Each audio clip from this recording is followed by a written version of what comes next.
O nosso primeiro caso, que é chamado de dominância completa, é quando o indivíduo heterozigoto vai manifestar o mesmo fenótipo, ou seja, a mesma característica, que um dos homozigotos, especificamente o homozigoto dominante.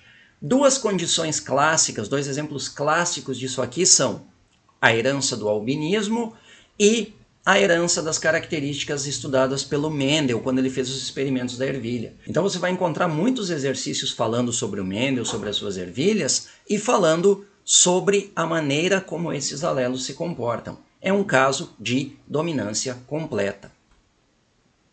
Na dominância incompleta, o indivíduo heterozigoto ele não vai mais manifestar o fenótipo de um dos homozigotos. Ele manifesta um fenótipo que é intermediário, ou seja, ele está entre ao fenótipo dos homozigotos. Exemplo disso aqui são as flores conhecidas como maravilhas, que os indivíduos heterozigotos têm um fenótipo intermediário.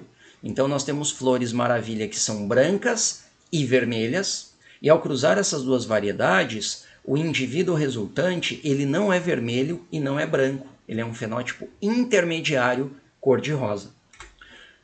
E o terceiro caso é quando o indivíduo heterozigoto manifesta ambos os fenótipos simultaneamente, ou seja, ele apresenta a característica de um dos seus alelos e também apresenta a característica do outro. Dois exemplos clássicos são o gado Shorthorn, que possui indivíduos de pelagem branca, indivíduos de pelagem avermelhada, e o heterozigoto entre elas apresenta um padrão chamado de ruão, que não é branco e não é avermelhado, mas apresenta as duas cores ao mesmo tempo, um aspecto malhado, e o indivíduo de sangue AB, que possui um alelo que determina o sangue A e um alelo que determina o sangue B, e neste caso ele manifesta as duas condições ao mesmo tempo.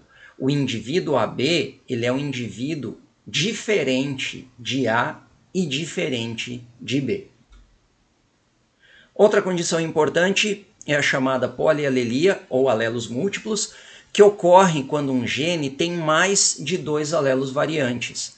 Dois exemplos clássicos, os tipos sanguíneos, que são determinados por uma série de 3 alelos diferentes, um para o tipo sanguíneo A, um para o tipo sanguíneo B e um para o tipo sanguíneo O. Lembrando que o tipo AB é um caso de codominância. E a coloração da pelagem de coelhos, que é uma série determinada por 4 alelos diferentes, cada um deles determinando um padrão de coloração: marrom, cinza, himalaia ou branco. E o último caso nesta nossa série são os genes letais, alelos que provocam a morte do indivíduo quando estiverem em homozigose. Um exemplo é a acondroplasia, que ocorre em humanos, e faz com que os indivíduos desenvolvam membros mais curtos do que o normal e, consequentemente, fiquem com uma estatura menor. A acondroplasia pode ser considerada um tipo de nanismo. E, neste caso, o alelo dominante, quando em homozigose, provoca a morte do indivíduo.